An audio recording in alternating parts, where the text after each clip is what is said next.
hey, it's not Thursday at 4, it's Friday at 5, but this still is NLL Lacrosse Talk with Candid, Frank, and of course, Gary Groob.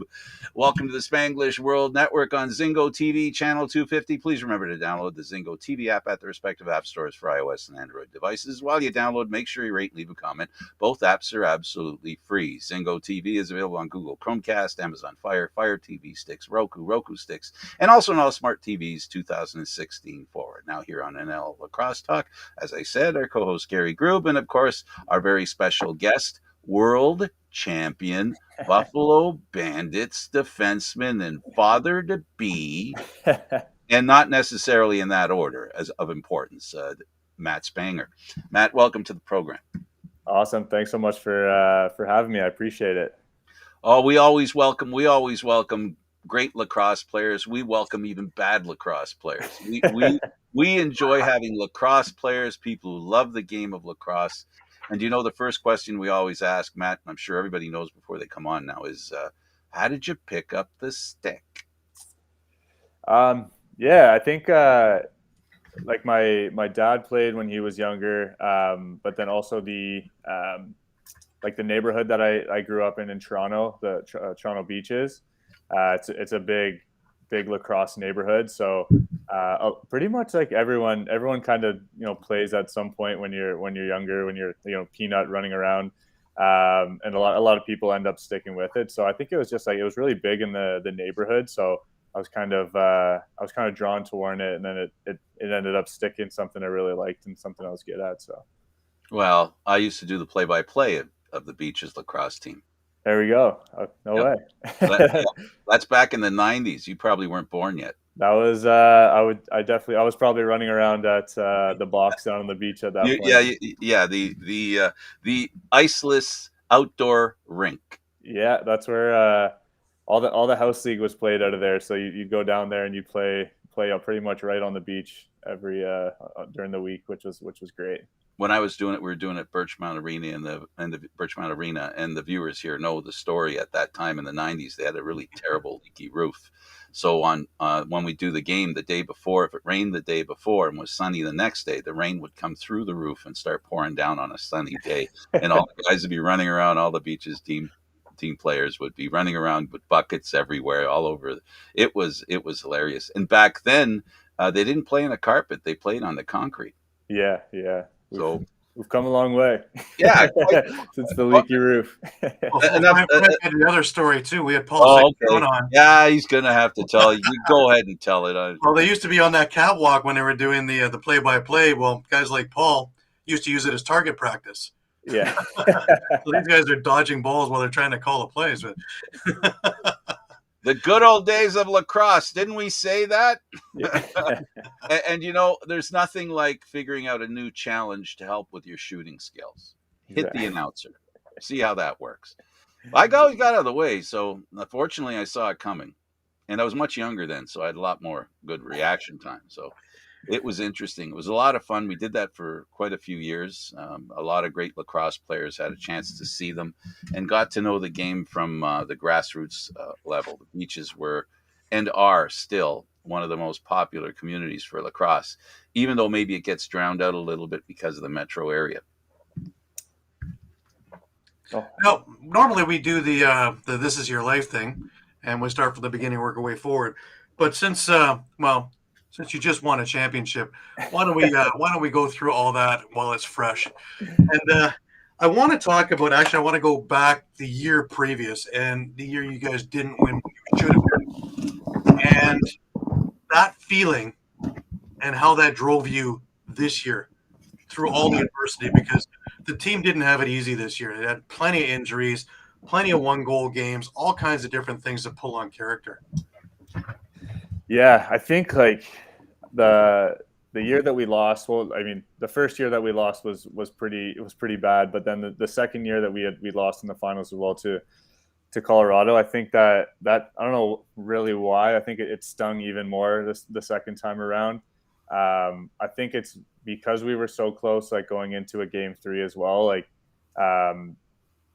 we knew it was right there for the taking, and we didn't get the job done.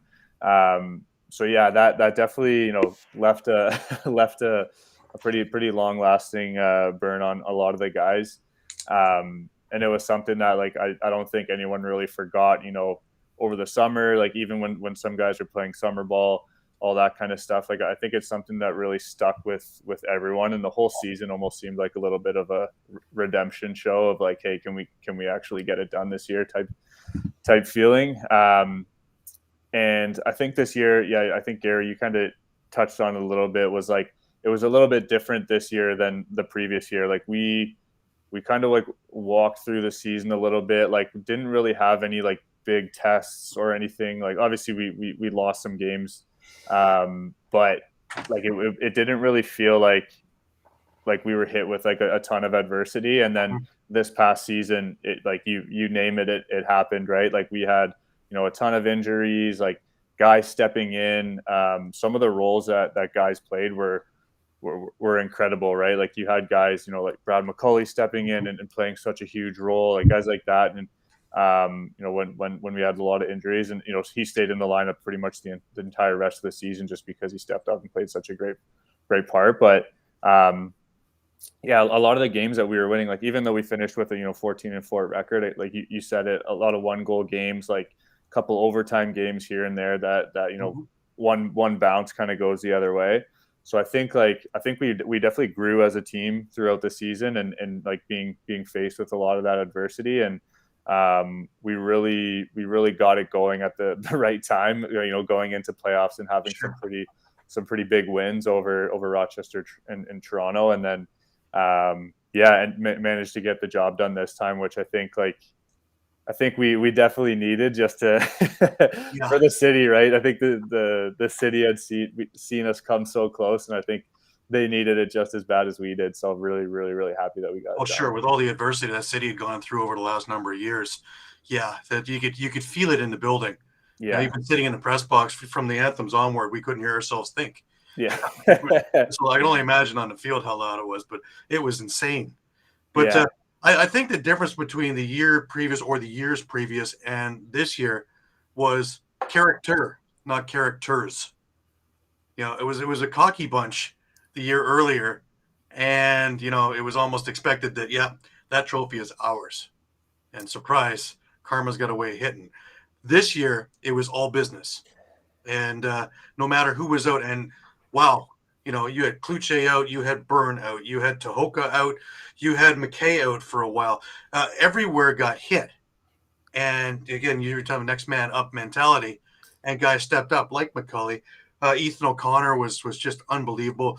You were spectacular. Adler at faceoffs and scoring those goals here and there. Absolutely, everybody was pinpoint. So yeah, it's a character thing from the whole team, from JT down. Yeah, I think like the year before, I know you mentioned like the cockiness a little bit. I think we did have a little bit of like a wasn't the shirt party? Yeah, it's a party. Yeah. We did have a little bit of extra swagger, I would say, that year, and I don't think it really did. I don't think it did bad things for us to have that a little bit of extra swagger in our step, but. At the same time, like I definitely think that like this season was a little bit different. It was kind of all business. Like we were still obviously looking to have a little bit of a chip on our shoulder, and like I think that's the main difference. Was like, hey, this happens last year, and like we need to change something. And I still think we had a little swagger going in, but it was like, hey, it's not necessarily our top guys who are coming in and producing every single night. Like it's like everyone's kind of pulling the rope in the same direction. It was like no egos. Like if you're out, the next guy's up, and he's going to do what he has to do to make it happen. I just need to plug my computer in, guys. If you don't mind, sorry. I would define it differently. I think a little bit, and I would define it as. Oh, got feedback coming. I can hear you. Go ahead. He's just going to plug in his computer for a second. Yeah. Okay. So you can still hear us, right? Yep. Okay, so I would define it a little differently. I think it's more or less you had a season where things went well, and as you said, I agree 100% that because everything goes well, you get into the playoffs, you forget how hard you have to work. Then the next year, you feel really like you missed a great opportunity. So you're a little more heightened up. And then what happens with the injuries, they don't matter because the motivation that you have to be better and get back there, the rest of the team got an opportunity. The guys that weren't the frontline guys had a chance to show what they could do. I can't believe anything builds confidence more than a 1A becoming a 1 or a 2A, becoming a 1A. In other words, you have the guys sliding up the ladder of importance on the team, and they all end up with a great result. That's quite the confidence builder. And it's almost a real great reality check where you go, hey, hold on a second here. There's a lot of us that can play here. And I'm going to say something a little extra. The guys who are the 1 guys know they're 1A guys that could go out there, and the coach knows it too. And it also keeps you honest. And sometimes players need that little edge of honesty to get over the top. That's the way what I saw, what I think is important, especially with athletes. Yeah, I think it just gave us a sense of confidence too. Like even going into the finals, and we find out that Josh isn't playing, for instance, right? Like I think Right. a lot of situations, like you can see the comments on all social media, everyone's kind of pressing the panic button, and almost ruling us out at some point. Like, hey, what are we going to do without Josh? But like our dressing room, like we're pretty confident with the situation. If like one person's going to be out, obviously Josh is a massive contributor, and he showed it when he came back in game 3 and shot the lights out. But yeah, like in that room, there just like wasn't really any panic because again, we'd been through Been this there and situation. done that. Yeah, we've been through Been this there and done situation all All season, year right? long, So yeah. it's we switched the lineup up, and we're confident with whoever's in that we can kind of get the job done. So yeah, it was Right. definitely pretty special year. So Yeah, and you had a chance to play with those guys. Like when you're changing everything up, there's that learning curve that when you play with guys, it's one thing to practice, it's another to play the game. So it was a blessing in disguise. The injuries set you up for a really good playoff run, and then when the injuries happened, yeah, so what?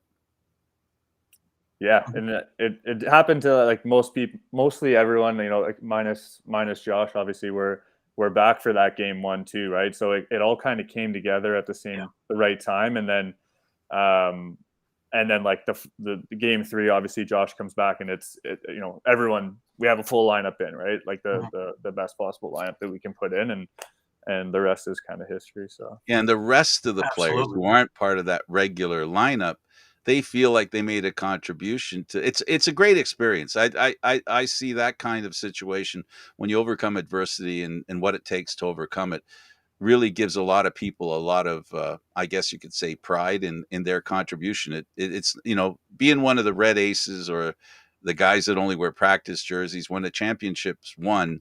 It's not as important then as it is when you actually played a part. You don't necessarily have to be central, but if you're out there sweating with the guys, working hard with the guys, getting bruises with the guys, the championship means more to you.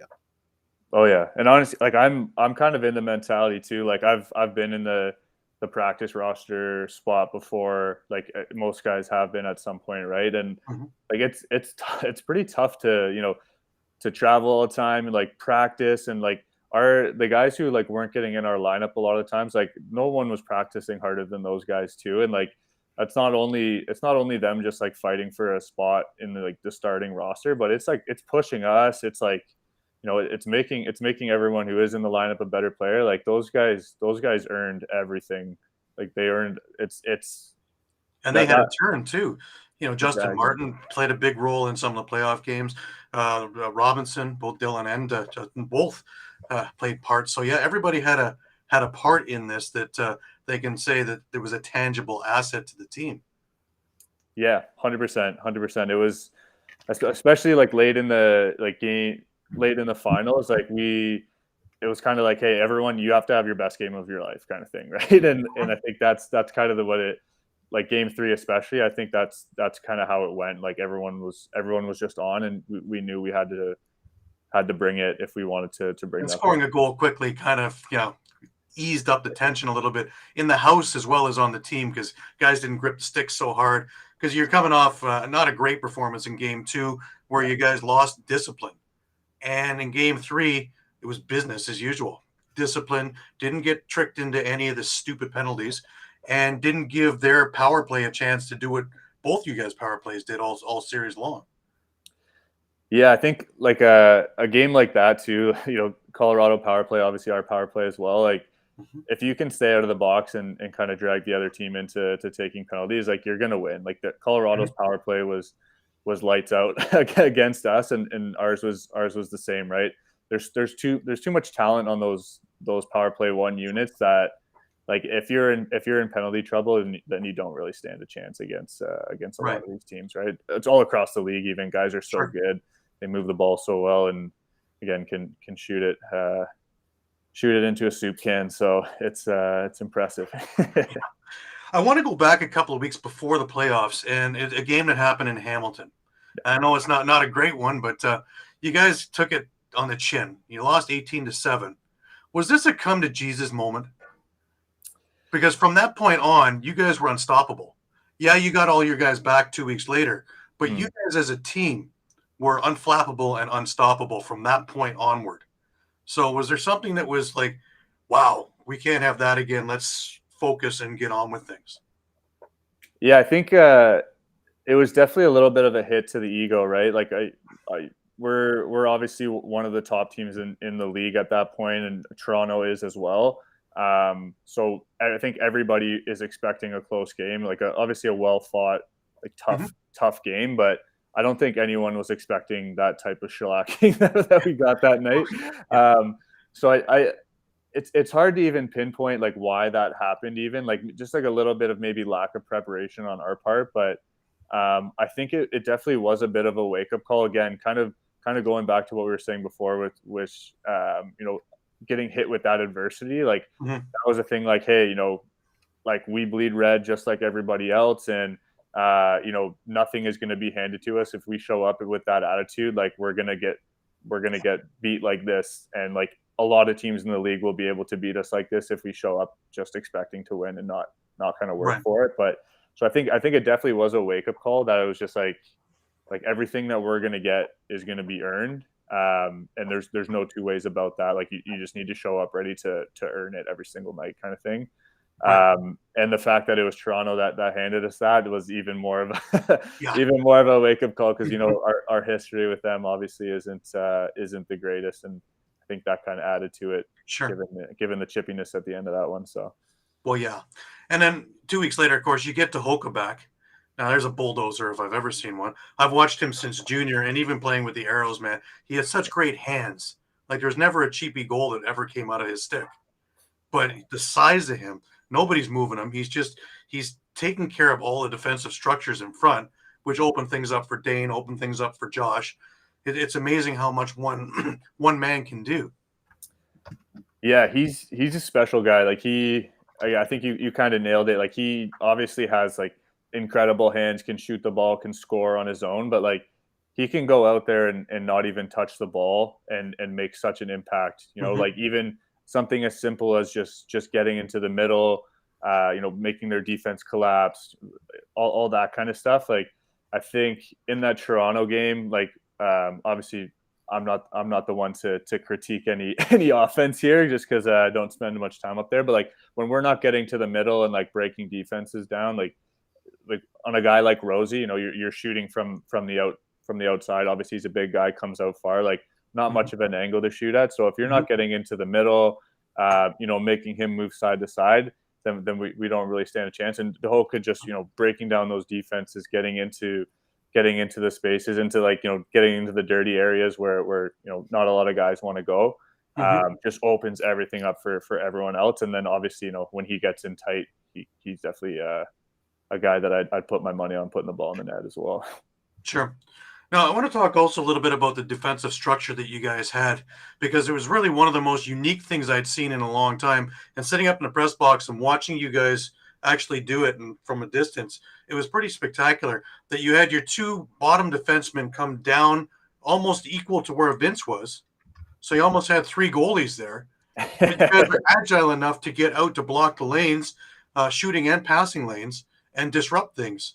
While the upper guys are going to sit there and worry about the cutters and the other things. So, what was that chuggers by design, or I think that was mostly just like communicating with Vino, right? Like I think one thing, especially like being able to play with Vino, as opposed to other goalies I've played with in the past, is like you really have to shape your defense around like the style of your goalie, right? Like I think that's actually something that when you're younger, you kind of play the same defense all the time, like but when you get into this high level, like I think you really need to shape that defense around like where your goalie wants shots from, where they don't want shots from, and right. and all that, right? So we want to make sure that he's seeing the shots that he likes, and so I think this is another thing that just shows a lot of character of the team. Like, right, those bottom guys on the the power play are willing to stand there and just get peppered with shots for the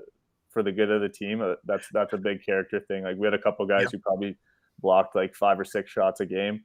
So yeah, it was more so just like communicating as a team. Like, hey, what can we do to stop these shots coming in from the top at a good angle? Stop the shots coming in from like the sides, where obviously it's a pretty good shot for a lot of these guys, and our defense on the bottom of the power, or the man down rather, were just willing to put their body on the line, which speaks volumes about them. So right, and you have a guy like Ian McKay who will play forward if you need him forward. He'll play defense if you need him defensive. He'll be transition. I'm sure if you gave him Matt's equipment, he'll sit there and play goal for a game if he had to. He's he's an absolute Swiss Army knife. I've never seen a guy like that before. Like he, even in the field game too, like you see him midfield, you see him D midi, O midi, like long stick midi. Like the guy can really do it all. He's just a lacrosse player.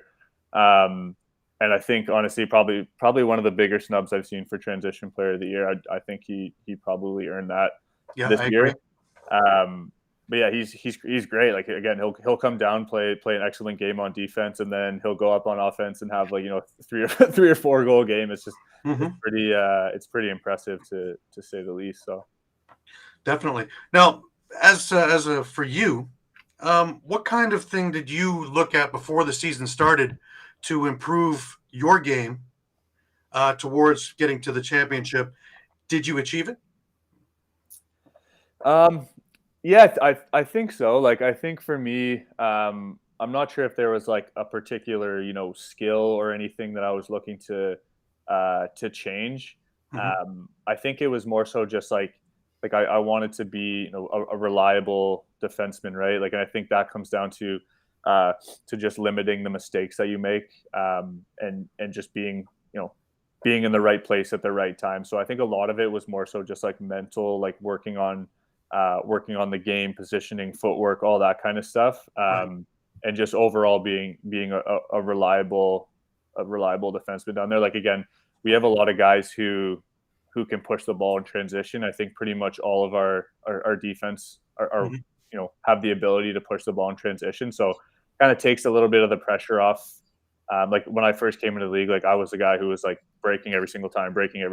Like growing up, I was always someone who was running every single time. And like when you play with guys like Ian McKay, Priolo, Weiser, all that, like everyone has the ability to do that. So you can really just focus on being a good defender and not making mistakes, and making guys uncomfortable. So consistency. You were looking. It sounds like you were looking to be consistent, dependable, always playing the same way.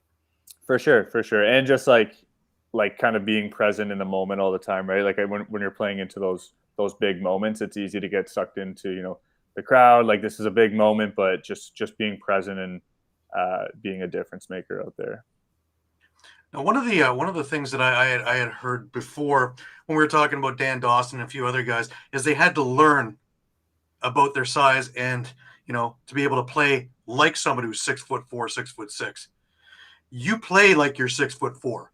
You finish your checks, you do all the things right back in by the net, and then are able to move the ball up the floor.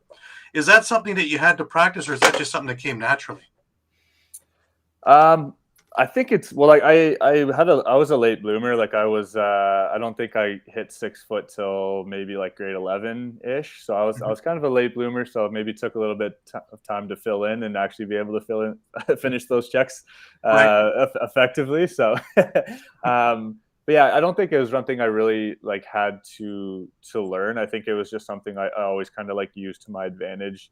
Like playing defense, obviously, like your reach is something that is good, like closing out on guys, finishing your checks, getting like slashes on guys and stuff like that. So I don't think it was really anything that I had to like learn how to do. It was more so just like realizing like how I can use my body effectively and close some of those gaps on guys. So Right. Yeah, because I think it was Ed Como was saying, yeah, he had to tell Dawson to stop playing like he's 5'8", he's 6'6". I know. Yeah, we saw what happened when he realized he was 6'5", 6'6". yeah, for sure. He's one of those guys too, where it's like he definitely uses his size. Like when you see him out there, setting big seals, like he'll come down and seal like 3 guys at one time, and you're like, holy smokes, this guy is massive. How am I supposed to get around this? So yeah, I guess it definitely worked with him. So Right. Let's talk a bit about Banditland in its own right. Now, you come in there in 2019, and you knew of it, obviously, growing up in Toronto. Yeah. But now you're on the right side of it where they're cheering you. Yeah. Honestly, it's the craziest place ever. So it's the fans are amazing. Again, like playing in New England, like we had some really good fans. Like again, it was a great place to play. Obviously, like that's where I met Mike, Muffler Mike, and his wife, and so there was a really good fan base there. But then like we would come into Banditland and we're like, oh man, like we gotta play these guys. Like this is gonna be brutal. And then being on the other side of it and having everyone cheer for you, like it was crazy. Like the fans just accept you like with open arms right away as long they like your game. And it's just every single game they show up and like they're just the energy in the building is contagious. Like it's so fun to play there. So like the fans are so special to us because it's like it just makes it all worth it, right? Like I think one thing JT always mentions, like whenever he feels that we might not be giving 110% effort, is he's like, if you look up in that crowd, like these people paid their hard-earned money to come watch you play, and like for you to come out and not give a full effort is almost disrespectful kind of thing. So Right. It fuels the team, and it's crazy. You guys have been there. It's so loud in there. You can barely hear yourself think. So I've been going there since they were in the Memorial Odd. Yeah. That was crazy. This is a little bit more civilized. Yeah. That was insane out then. Oh man, yeah, they're the best. They're the best. I'm sure if there were folding tables around, people would be jumping through it just like the Bills game. So yeah, you spend as much time in Buffalo as you did in New England. I'd like to hear a little bit about your experience in New England and your first couple of years in lacrosse and in the NLL. What were some of the things that you had to learn, the obvious things to you that you learned immediately? Yeah, I think so. For me coming in, I think it was like the mental aspect of the game and just like being able to think as fast as my feet could move, if that makes sense. Like I always kind of prided myself, like growing up, being athletic and being in good shape, being able to run fast again, like run the floor.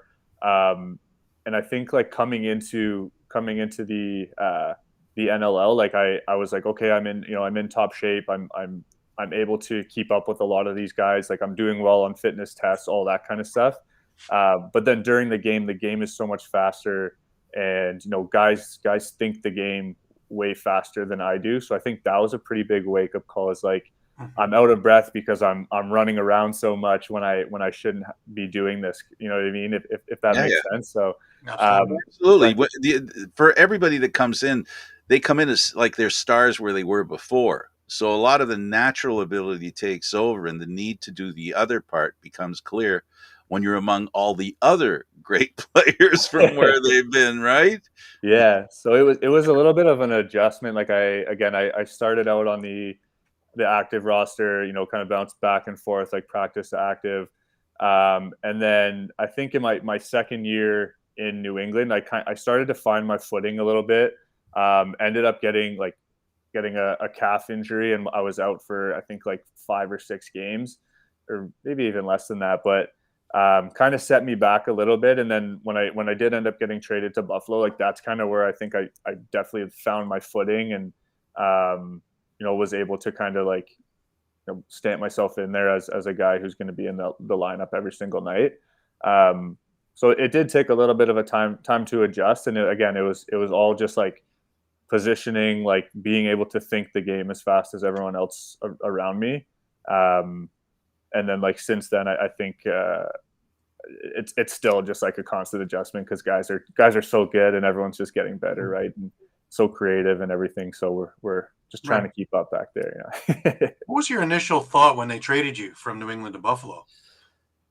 Yeah, it was kind of it obviously sucks a little bit. Like it's a weird feeling, because you're in a little bit of a mix of emotions. Like for me, obviously it's a lot better of a situation for me in like logistic wise. Like I'm just west of Toronto in Etobicoke, so travel for me is a lot better. Obviously, like I'm starting a family, so it's going to be it's a lot better for me logistic wise. But then it's like, hey, this team didn't want me anymore, so they traded me. So you kind of have that little bit of emotion as well.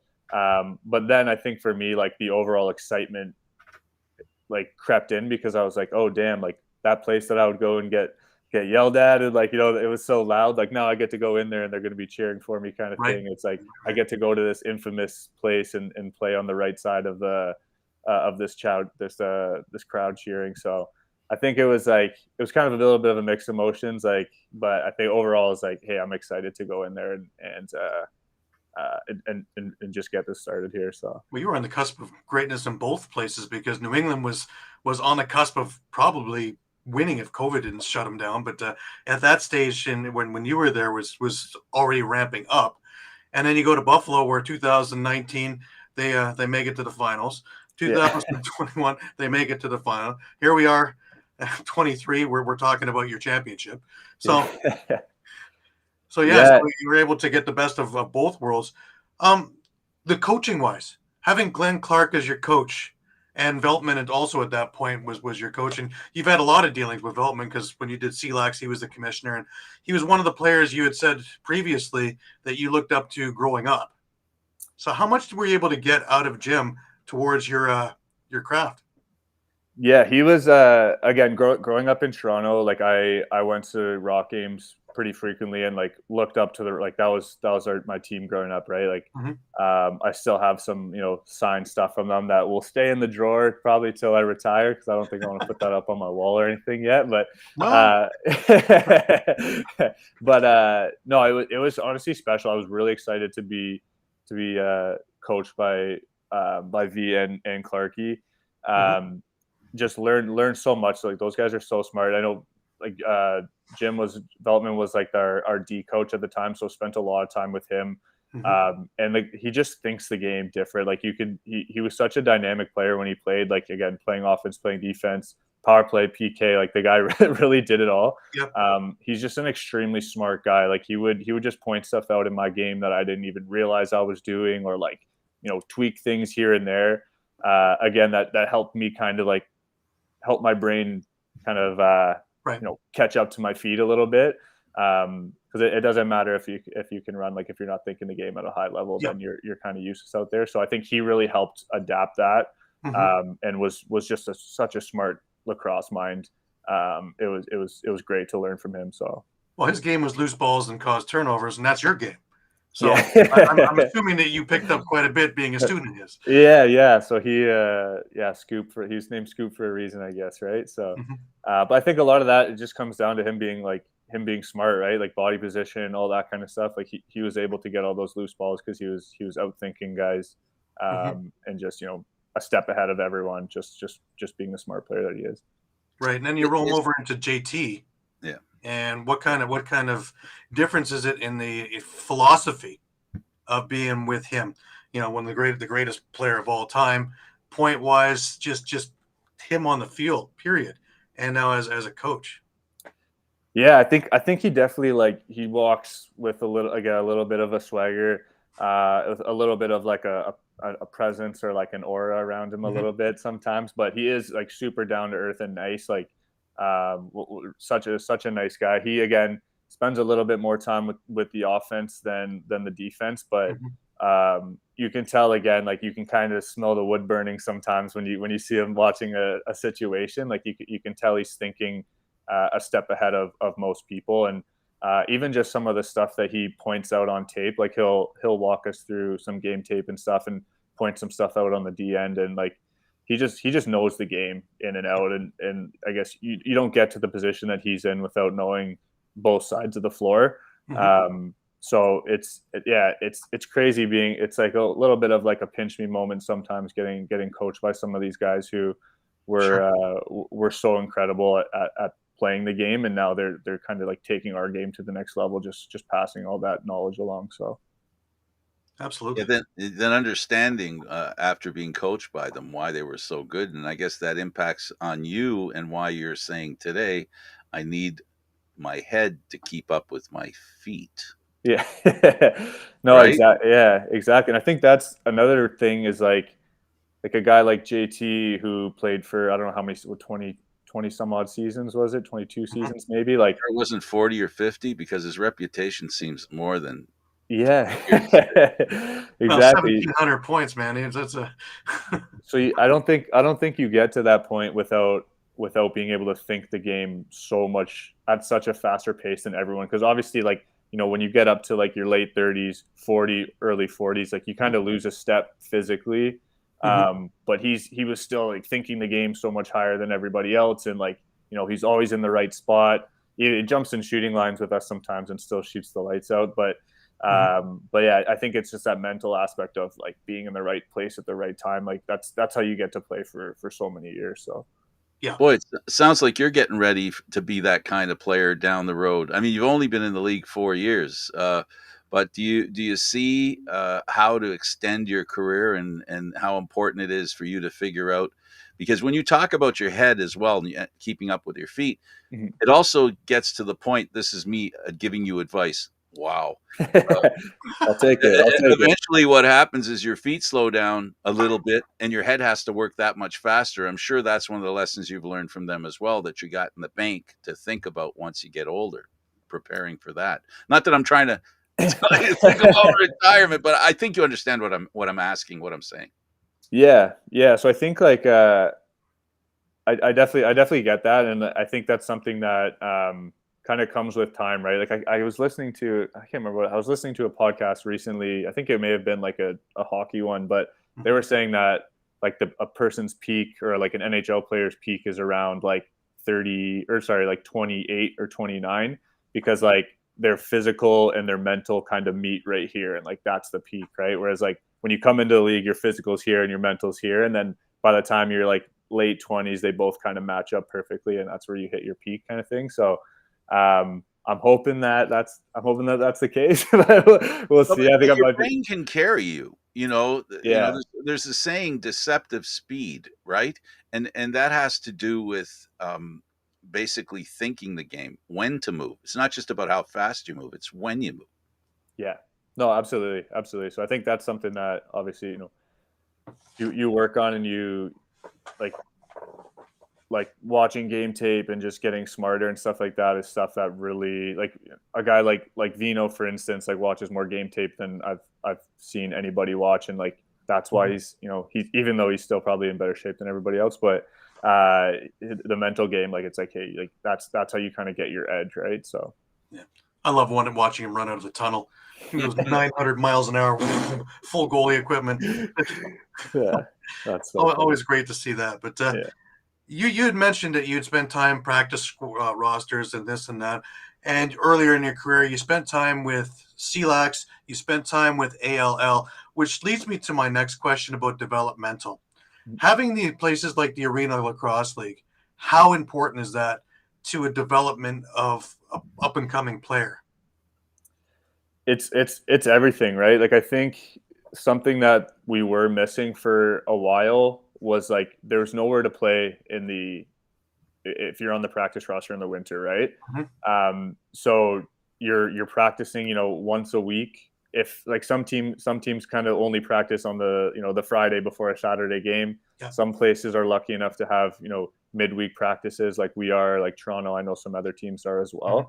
But like you're either practicing once a week or you're not practicing at all when you're on the practice roster. If there's no CLAX, if there's no ALL, so Right. it's like it's everything, right? Like it's you get to keep your stick in your hand.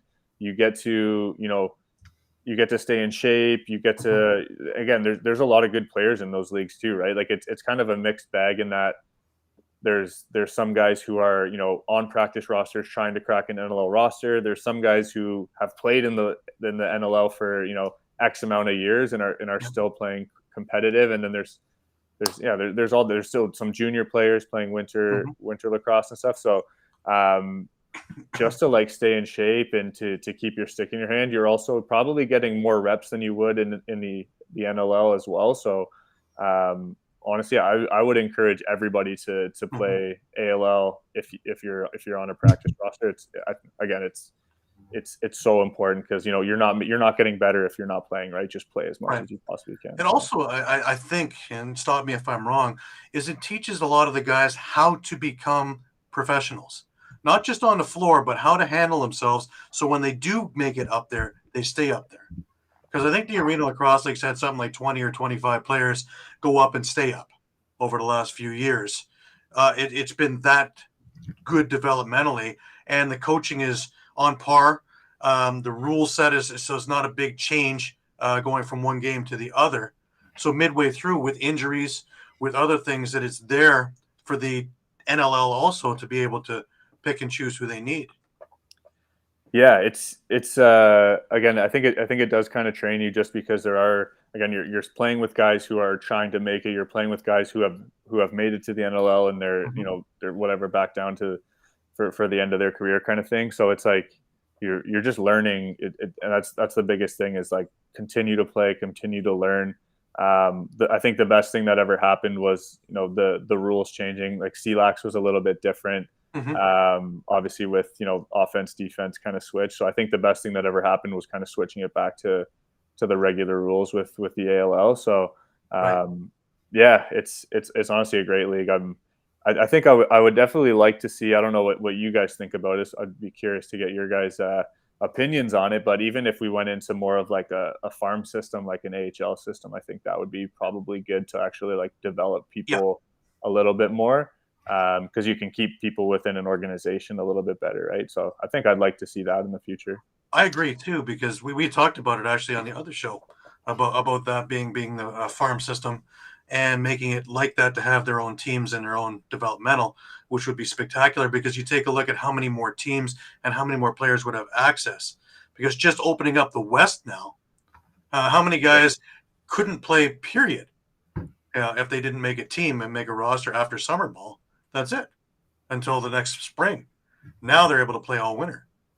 Yeah, I'm for it. The one thing that you'd lose is something I was going to ask you before you said that, and that is playing in different leagues like lacrosse players do. You normally athletes and teams, a player plays at his youth and moves up, plays with guys that eventually end up in the same league as them, the NLL, but it's always in the rear view mirror. But in lacrosse, it's all through the front windshield. In other words, you play against guys, and then the off season you're playing with guys that you were playing against, and against guys that you were playing with, which is a peculiar situation with lacrosse, which that farm system would eliminate a bit of that. So not that I'm against it, but I'm just saying that would be a tiny downside. What's it like, and how do you get, like, have there been any players that you've had aha moments and go, wow, I didn't realize he was like that? You know what I mean? Like where you really get to know somebody when they're on your team as opposed to against them. And the same is true when you're playing against them after they're on their team. You have a whole different perspective of what they look like. Is that true to me? I wouldn't know because, that's your experience. I'd like to know how you feel about that and what your experience in that regard. Yeah, so it's definitely a unique sport. I wouldn't even say unique because like I think other sports are like that as well. Like hockey, for instance, where a lot of, like, if you grow up in Toronto playing hockey, high level hockey, like you kind of know everybody, right? I think the lacrosse world's just a lot smaller because obviously there's not as many people playing the sport. So like when we go on the floor against any team, for instance, like you probably know half the guys personally.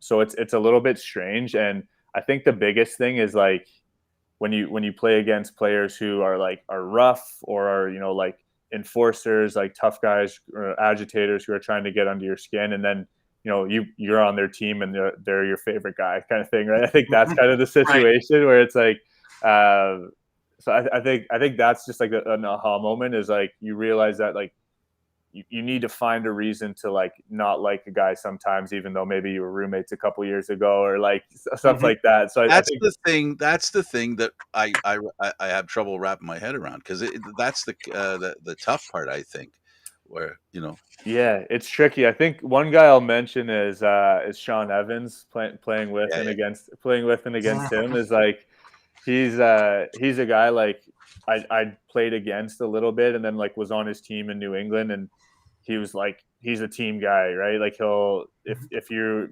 whatever, if you're in a scrum and someone like sucker punches you, like Shawnee's the first guy to be in there to help you out, kind of thing. But then you'll go and play against him in the summer when you're playing against Peterborough, and like next thing you know, someone's whacking you on the leg or something. You look around and it's Shawnee. Like he's just a gamer who wants to win at all costs. So it's like when he's on your team, you're like, well, this guy's the best, right? Like he's doing everything he can to win, sticking up for me and helping me out. And then when you're on the other side of it, as long as you're wearing a different jersey than him, like nobody's safe, So you gotta find that mentality and just it's all about the guys in your locker room at the end of the day. No, but when you play the off season with a guy who you played against in the NLL and won a championship, and now you're teammates, I mean, there's all these things that I don't think you get like in hockey, because the only way you get to play with guys that like in that situation is if they get traded. Lacrosse players literally every summer trade themselves. They decide where they're going to play and who they're going to play with. And sometimes we've learned here on this show that players like other players and go, where are you playing? Oh, I'm going to play there. Oh, why we should get together and play on that team. And then there becomes this thing that is a bit like basketball, where, players figure out who they're going to play with more than being told who they're going to play with, which is a luxury that you have in lacrosse that you don't have in many other sports. Yeah, I think you see that a lot more in summer ball, right? Where there's it's a little bit less regulated. So whatever, if one team's hosting the Man Cup, it's like, okay, like let's chat and see who we can get to kind of load up to win this thing. So I think that's something you definitely see it in summer ball, which is a little bit unique. But yeah, a lot like basketball, right? Like you see, the Warriors putting together super teams. Yeah, they talk. The players talk. They have some say in where they're going to play. More than many of the other sports. Yeah, no, that's a great point. Right. That's what I like about it. And when we watch games, it's funny to watch guys that played against each other play with each other, because we think you should hate each other. What is this? What's going on here? Why are they liking each other? Did you see that he patted him on the back when he scored a goal? I thought he might give him a shot in the shoulder with the stick. Nope. We forget how much the game is so personal at the moment. Like you said, being in the moment's very important. Absolutely. Just before we finish up here, I just want to talk about, since we just finished up with the World Field Lacrosse Championships, you had a brief thing they were playing in Western. Being a perennial box guy, was it a hard transition to play field university level? Not really. Like I had played field growing up a little bit. Like I didn't really start until like high school. So I played high school lacrosse. Like I played field lacrosse in the beaches as well. So I played for probably like 5 or 6 years before going to university. But the league in Canada, like it's not as serious, or at least when I was there, it wasn't as serious as going to NCAA and playing Division I or anything like that. It was a lot of box players like playing field lacrosse, right? So it was a little bit different, but it wasn't really an odd transition, other than just playing with guys who are like 21, 22, all the way up to like late 20s when you're 18, kind of thing. But yeah, honestly, it wasn't too bad. It was more so just like a lot of fun to play play at college. So What's your take on sixes?